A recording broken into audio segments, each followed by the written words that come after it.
41 റൺസിന് ബംഗ്ലാദേശിനെ തകർത്ത് ഇന്ത്യ ഏഷ്യ കപ്പിന്റെ ഫൈനലിൽ 6 വിക്കറ്റ് നഷ്ടത്തിൽ ഇന്ത്യ നേടിയ 168 റൺസിന്റെ വിജയലക്ഷ്യം മറികടക്കാൻ കടുവകൾക്കായില്ല.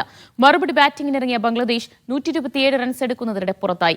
ഫൈനലിൽ ഇന്ത്യയുടെ എതിരാളി ആരെന്നറിയാൻ ഇന്ന് നടക്കുന്ന പാക് ബംഗ്ലാദേശ് മത്സരം നിർണായകമാകും. 37 പന്തിൽ നിന്ന് 75 റൺസ് എടുത്ത ഓപ്പണർ അഭിഷേക് ശർമ്മയുടെ തകർപ്പൻ ബാറ്റിംഗും 18 റൺസ് വഴങ്ങി 3 വിക്കറ്റുകൾ കൈക്കലാക്കിയ കുൽദീപ് യാദവും ഇന്ത്യയ്ക്കായി മികച്ച പ്രകടനം പുറത്തെടുത്തു.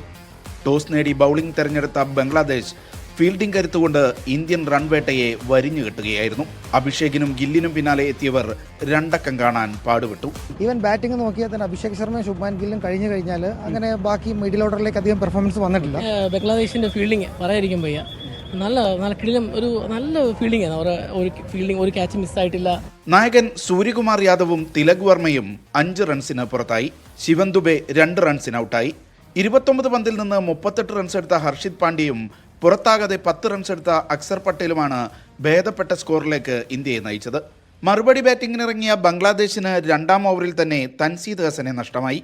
5 സിക്സറും 3 ബൗണ്ടറിയും പറത്തി 65 റൺസ് എടുത്ത ഓപ്പണർ സെയ്ഫ് ഹസൻ മാത്രമാണ് ഇന്ത്യക്ക് അല്പമെങ്കിലും ചങ്കിടിപ്പ് സമ്മാനിച്ചത്.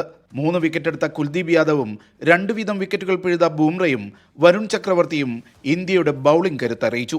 പക്ഷേ ഫീൽഡിലെ പിഴവുകൾ പലപ്പോഴും കല്ലുകടിയായി. പിന്നെ ഇങ്ങനെ മീൻസ് നമ്മൾ ഫീൽഡിംഗ് കുറച്ച് നോക്കണം. ബിക്കോസ് ഫൈനലിൽ പോകുമ്പോൾ ഇങ്ങനെ മിസ് ചെയ്താൽ definitely it will be A chance for them. ഫൈനലിൽ ആരായിരിക്കും ഇന്ത്യയുടെ എതിരാളിയെന്ന് ഇന്ന് നടക്കുന്ന പാക് ബംഗ്ലാദേശ് മത്സരം തീരുമാനിക്കും. പാകിസ്ഥാൻ ജയിക്കണം, എന്നിട്ട് ഞായറാഴ്ച വീണ്ടും പാകിസ്ഥാനെ 3ാമത് തവണയും പാകിസ്ഥാനെ തോൽപ്പിക്കണം. അന്നെങ്കിലും ഞങ്ങൾ ഹാപ്പിയാവും. കണ്ടിട്ട് പാകിസ്ഥാനുമായിട്ടൊരു ഫൈനൽ വരാൻ സാധ്യതയുണ്ട്. ഫൈനൽ ഉറപ്പിച്ച ഇന്ത്യ 26-ന് ശ്രീലങ്കയെ നേരിടും.